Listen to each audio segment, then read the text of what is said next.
అటువంటి భగవన్నామ మహిమని మనకి గజేంద్రుడి ద్వారా మనకి అందింది. దాని తర్వాత దేవతలంతా కూడా రాజ్యభ్రష్టులైపోయి ఇబ్బందులు పడుతున్నప్పుడు పరమాత్మని ప్రార్థిస్తే, ఇలా కాదు మాకంటూ బలం కావాలని కోరితే, అప్పుడు దేవతల కోసం పరమాత్మ సముద్ర మదనం చేయమంటాడు. సముద్ర మదనం కనుక చేసినట్లయితే అమృతం పుడుతుంది, ఆ అమృతాన్ని చక్కగా మీరు పానం చేయొచ్చు, కానీ మీరు ఒక్కరే చేయలేరు, రాక్షసులను కూడా కలుపుకోండి. ఏ పని చేయాలన్నా అండి ఒక్కళ్ళం కలిస్తే చేయలేమని, అందరూ కలవాలి. నేను ఒక్కడనే చేసేస్తా అనుకుంటే ఏం చేయగలం? మనకి తోడు అందరూ కావాలి. అందరూ కలిస్తే మంచి పనులు అందరం చేయగలుగుతాం. అందుకే అసురులతో కూడా మైత్రి చేసుకోమంటాడు పరమాత్మ. చేసుకున్నాక వాళ్ళందరూ కలిసి సముద్ర మదనం చేయాలంటే సముద్రాన్ని చూస్తేనే భయం వేసింది. పరమాత్మ చెప్పాడు, వాసుకుని కవ్వంగా చేసుకోండి, అగో మందరాచలం కనపడుతుంది, దాన్ని తీసుకుని కవ్వంగా వేయండి అని. సరే అన్నారు. కానీ మందర పర్వతాన్ని అందరూ ఎత్తారట. ఎత్తిన తర్వాత ఏమైంది, అది మీదపడి చేతులకి కొంతమంది పోయి చాలా ఇబ్బందులు పడితే పరమాత్మను ప్రార్థన చేస్తే ఒక్కసారి గరుడారూఢుడై మహావిష్ణువు వచ్చి మందర పర్వతాన్ని అలా లేపి గరుత్మంతుని మీద పెట్టేటాడు. గరుత్మంతుడు అలా తీసుకొచ్చి దాన్ని అలా సముద్రంలో పడేశారు. దాన్ని మదనం చేయడానికి ఆరంభించారు. మదనం, ఈ సముద్ర మదనం ద్వారా మనకి తెలియాల్సిన కొన్ని ఉన్నాయండి. ఎప్పుడైనా చూడండి, మంచి పని చేసేటప్పుడు మొట్టమొదటి ఏం పుడుతుందండి? శ్రేయాంసి బహు విఘ్నాని భవంతి మహతామపి. మంచి పని చేసేటప్పుడు ఎవరికైనా ఆటంకాలు వస్తాయి, ఎంత పెద్దవాడికైనా వస్తాయి. నా శ్రేయసి అంటే కొంతమందికి చెడు కలగదటండి. అశ్రేయసి ఎవరికి కలగదు? ఎవరైతే పరమాత్మను ఆశ్రయించుకుంటారో అలా పరమాత్మను ఆశ్రయించుకున్నటువంటి ప్రపన్నులకి అడ్డే ఉండదుటండి. కానీ ఇక్కడ వీళ్ళకు కూడా, దేవతలకు కూడా కష్టం వచ్చింది కదా, వాళ్ళు ఆశ్రయించిన వాళ్ళే కదా అనుకోవచ్చు. కానీ దేవతలంతా నిజమైన భక్తి లేదు పరమాత్మ మీద. వాళ్ళు దేనికి ఆశ్రయించారు? అమృతం కోసమే తప్ప దేవుడు కావాలని ఒక్క దేవత ఆశ్రయించాల. మనకి ఆశ్చర్యం వేస్తుందండి. మనమే ఇలా ఉన్నాం అనుకుంటాం, కానీ దేవతలు కూడా అంతేనండి. అందుకే వాళ్ళకు ఒక పేరు పెట్టాడు శ్రీశుకుడు, స్వకార్య కుశలాహ. ఏమంటారు వాళ్ళని? స్వకార్య కుశలులు అంటారు. వాళ్ళ పని అయిపోతే చాలు, ఇంకంతే, ఎవరిని పట్టించుకోరు. దేవతలు అలాంటి వాళ్ళటండి. తప్పేం కాదండి, మనం వాళ్ళని తిట్టట్లా, ఉన్నది చెప్పాం. దేవతలు అలా ఉండి నష్టపోయిన తర్వాత వాళ్ళు మళ్ళీ రియలైజ్ అయ్యారు, పరమాత్మను ప్రార్థన చేశారు, మళ్ళీ బాగుపడ్డారు. అందువల్ల వాళ్ళు గొప్పవాళ్ళు అయ్యారు దేవతలు. కానీ కొంతమంది అసురులు ఉంటారు, వాళ్ళకి రియలైజ్ అనేది ఉండదు, మనం చేసేదే కరెక్ట్ అంతే అని. అందుకే దేవతలను ఎందుకు మనం పూజ చేస్తాం? ఒకనాడు వాళ్ళు ఇబ్బంది పడ్డవాళ్లే, కానీ మళ్ళీ వాళ్ళు నిలబడ్డారు, పరమాత్మను ప్రార్థన చేశారు. ఇప్పుడు ఇంద్రుడు చూడండి, ఆయనకి శాపాలు వచ్చాయి, ఆయనకి బ్రహ్మహత్యా పాతకం తగిలింది. ఏమండి తప్పు కదా, దేవతలను ఇలా అంటారా అని అనడానికి లేదండి. తప్పు చేస్తే అనుభవించాలి అంతే. పరమాత్మ చెప్పాడు, ఇంద్ర నువ్వైనా సరే అనుభవించాల్సిందే, బ్రహ్మదేవుడైనా సరే అనుభవించాల్సిందే. ఏమండి ఆఖరికి పరమశివుడైనా చేశాడు కదండి. బ్రహ్మగారి శిరస్సుని ఖండించడంతో ఆయనకి బ్రహ్మహత్యా పాతకం తగిలితే ఆయన దాన్ని అనుభవించాడు కదా. అందులో ఎవరైనా సరే తప్పించుకోవడానికి లేదయ్యా, అందరూ అనుభవించాలని నేర్పడానికి వాళ్ళంతా చేశారండి పనులు. అందులో దేవతలు కూడా ఈ చేతన వర్గంలో వాళ్ళే. కానీ మనకంటే కాస్త శక్తులు ఎక్కువ ఉన్నాయి వాళ్ళకి, మనకంటే ప్రకాశం ఎక్కువ ఉంది. కానీ మనిషి తరించడానికి అంటే ఎవరైనా వీళ్ళలో తరించాలంటే శరణాగతి ఒక్కటే, మిగతా వాళ్ళకంటే మనకి అది తేలికండి. బ్రహ్మగారికి మనందరం అనుకుంటే అబ్బా చాలా గొప్ప గ్రేట్ అని, కానీ బ్రహ్మగారికి బ్రహ్మాండం అంత చేయాలి పూజ. మనకి మనంత చేస్తే చాలు, చాలా సింపుల్గా చేసుకోవచ్చు మన పూజ. బ్రహ్మగారు మనలా చేస్తే ఆయన పాస్ అవ్వడండి. ఇప్పుడు మీరు చెప్పండి, ఎల్కేజీ స్టూడెంట్కి ఆలు రాస్తే చాలు, మరి 10th క్లాస్ వాడు ఆలు రాస్తే పాస్ అవుతాడా? చెప్పండి. ఒక్కొక్క పదాన్ని కలిపి కొన్ని వాక్యాలను అతను రాస్తేనే అతను పాస్ అవుతాడు తప్ప పొడి పొడి అక్షరాలు రాస్తే వాడు పాస్ అవ్వడండి. అసలు ఎంత పైకి వెళ్ళే కొద్దీ అన్ని సమస్యలు కూడా ఉంటాయి. అంత కఠోరమైన దీక్ష కూడా చేయాల్సి ఉంటుంది. సామాన్యుడికి ఉంటుంది నీ హాయిగా. అందుకే మనకి చెప్తూ ఉంటారు, బ్రాహ్మడికి ఎంత కష్టమో తెలుసా అండి. సంధ్యావందనం 3 పూట్ల చేయాలి. చెయ్యకపోతే పాపం వస్తుంది. చేస్తే వాడికి ఒరిగేదే ఉండదు. చెయ్యాలి. కృతజ్ఞతతో వాడు అర్ఘ్యప్రదానం అన్నీ ఇవ్వాలి. స్నానం చేసి చేయాలి. ఊర్ధపుండ్ర ధారణ చేయాలి.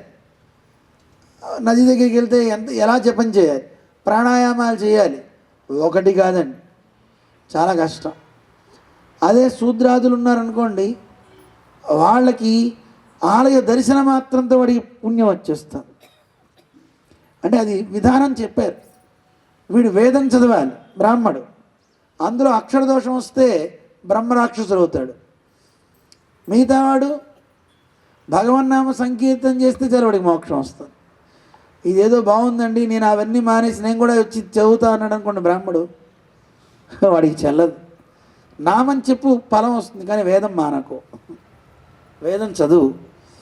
ఆ వేదం చదివి కూడా వాడు తన స్వార్థం కోసం వాడకూడదట, లోక కళ్యాణం కోసం వాడాలి. అతనే బ్రాహ్మడు అవుతాడండి. ఎవరైతే లోక కళ్యాణం కోసం నిరంతరం వేదాన్ని చదివి ఉద్వేగాలకి తావివ్వక అందరినీ ఆశీర్వచనం చేస్తూ అందరూ బాగుండాలని కోరే హితైషి కావాలి, అలాంటి వాడే బ్రాహ్మణుడు. బ్రాహ్మడికి ఆశ ఉండకూడదట. అసంతుష్టో ద్విజో నష్ట అంటారు. ఆశ ఎక్కువ ఉందంటే ఆ బ్రాహ్మడు నశిస్తాడు. క్షత్రియుడికి సంతృప్తి ఉండకూడదట. ఇంకా సంపాదించాలి, ఇంకా సంపాదించాలి, ఇంకా సంపాదించాలి. ఇప్పుడు క్షత్రియులు ఎవరు లేరు కదండి. ఎవరు క్షత్రియులు అంటే ఎవరు పరిపాలిస్తే వారే క్షత్రియుడు. అందుకని క్షత్రియుడికి ఎప్పుడు తృప్తి ఉండద్దు. అతనికి ఇంకా ఇంకా ఇంకా సంపాదించాలి, ఇంకా సంపాదించాలి అనే ఆశ అతనికి ఎక్కువ ఉండాలి. బ్రాహ్మడికి తృప్తి చాలు, నాకు ఇది లభించాలి చాలు అనుకోగలగాలి. ఇది బ్రాహ్మణ లక్షణం అంటారు. ఇప్పుడు కలియుగ ప్రభావం కదండి, ఎవరి లక్షణం ఎక్కడుందో తెలియట్లేదు, ఎవరు ఎక్కడ ఎలా చేస్తున్నారో తెలియట్లేదు. యుగ ప్రభావం కూడా మనిషి మీద పడిపోతుంది. అందుకే ఈ కలియుగంలో మనిషి తరించడానికి చెప్పిన సాధనలో భగవన్నామం చాలా గొప్పదయ్యా. అందుకే అన్ని యుగాల్లోకి గొప్ప యుగం ఏదంటే కలియుగం అన్నారు. కలి సాధు అన్నారు. ఎందుకండి అలా అన్నారు? కలియుగంలోనే కదా ఇన్ని ఘోరాలు ఉంటున్నాయంటే, ఇన్ని ఘోరాలున్నా ఈ కలియుగంలో తరించడానికి చాలా సులభమైన మార్గం ఏమిటి అంటే కలవు సంకీర్త్య కేశవం. ఎవరు కేశవుణ్ణి చక్కగా కీర్తన చేస్తారో కలియుగంలో నామ సంకీర్తనం చేస్తే చాలండి, వాడికి ఉన్న దోషాలన్నీ తొలగిపోతాయంటారు. అలాంటి గొప్ప ఫలాన్ని ఇచ్చేటటువంటిది ఈ సంకీర్తన. అందువల్ల ఒక్కొక్క దాంట్లో ఒక్కొక్కరికి ఒక్కొక్క విధానాలు ఉంటాయి. అందువల్ల నేను ఇంత గొప్పవాడిని కదా అని చెప్పి స్థాయి పెరిగే కొద్దీ విధానాలు ఇంకా ఎక్కువ ఉంటాయి తప్ప తరగవు. వాటిని ఎప్పుడు మానకూడదు, ఆచరించే తీరాలి. శ్రేష్ఠుడైన వాడు కనుక ఆచరించడం మానేస్తే కింద వాళ్ళు పాడైపోతారు. అందుకని ఎప్పుడు అవన్నీ ఆచరిస్తూ చక్కగా ఉంటేనే లోకానికి క్షేమతమం అన్నమాట. అది నేర్పుతుంది. అందువల్ల ఎక్కడైనా సరే ఎవరైనా సరే వాళ్ళ సంతృప్తి మేరకు వాళ్ళు చక్కగా మంచి పనులు చేయగలిగితే వాళ్ళకి మంచిది. కానీ ఇక్కడ మనకి తెలియజేస్తూ దేవతలు దానవులు ఇద్దరు కలిసి సముద్ర మథనం చేసేటప్పుడు కలిగిన విఘ్నం ఏమిటో తెలుసా అండి? మొట్టమొదటి వచ్చిందే హాలాహలం. ఆ హాలాహలం వచ్చింది కదా అని చెప్పి బెంగపడక్కర్లే. మంచి చేసేటప్పుడు ఒకవేళ కనుక చెడు తప్పకుండా కలుగుతుంది. మొట్టమొదటి కలిగేదే చెడు. దాన్ని చూసి విఘ్నాయాస సంత్రస్తులై నాకు విఘ్నం వచ్చింది కనుక నేను మానేస్తే వాడు మధ్యముడు. అసలు విఘ్నం రాకముందే ఒక కార్యాన్ని ఆరంభించేటప్పుడు అమ్మో ఈ పని చేస్తే కష్టాలు వస్తాయిలేండి, ఎందుకులేండి, నా వల్ల కాదులేండి అని మానేసేవాడు అధముడు. ఎన్ని కష్టాలు వచ్చినా పర్వాలేదు నేను సాధిస్తా అనుకునేవాడు ఉత్తముడు. ఇది మనకి చెప్తారనమాట. అందువల్ల ఉత్తముడైన వాడు ఎప్పుడూ కార్యాన్ని వదిలిపెట్టడు, వాడు చేస్తాడు. కార్యాన్ని చేసేటప్పుడు కూడా మొట్టమొదట కలిగేవి ఆటంకాలు. అందుకని విఘ్నం వచ్చింది, విషం. మొట్టమొదట ఏదొస్తే అది నాకు కావాలన్నాడు పరమశివుడు. లోకక్షేమం కోసం ఆయనే దాన్ని స్వీకరించి అందరినీ అనుగ్రహించాడు. ఆ ఘట్టాలు మనకి తెలిసిందే. ఈ అష్టమ స్కంధంలో 8వ అధ్యాయంలో 8వ శ్లోకంలో లక్ష్మీదేవి కూడా ఆవిర్భవిస్తుంది. ఆ లక్ష్మీదేవి ప్రతివాడు ఆమెను పొందాలనుకున్నారు, కానీ లక్ష్మీదేవిని పొందకుండా ఒక పక్కన కూర్చున్నవాడు ఎవరు? విష్ణువు. ఆయన మాత్రం చూసేట, అలాగే చూస్తున్నట్ట. అమ్మవారేమో ఆయన వంక చూస్తుంది. చూసినప్పుడేమో ఈయన పక్కకి తిరిగాడు. ఈయన తిరిగేట ఆవిడ వంక చూసేట, ఎటు చూస్తుందని ఆవిడ పక్కకి తిరిగిందట. ఇలా ఇద్దరు ఒకడొకడు చూస్తున్నప్పుడు ప్రతి వాళ్ళు అనుకున్నారు, అబ్బా ఈవిడ నేను పొందితే బాగుండు, నేను పొందితే బాగుండని. చివరికి వచ్చి ఆవిడ భూషయంతీం స్వకాంత్యా, తన కాంతి చేత వక్షపీఠీం మధు విజయన, ఆ మధుసూదనుడైనటువంటి ఆ స్వామి యొక్క వక్షస్థలంలో చేరి ఆయన దివ్య కాంతులు ఇచ్చేసిందటండి లక్ష్మీదేవి.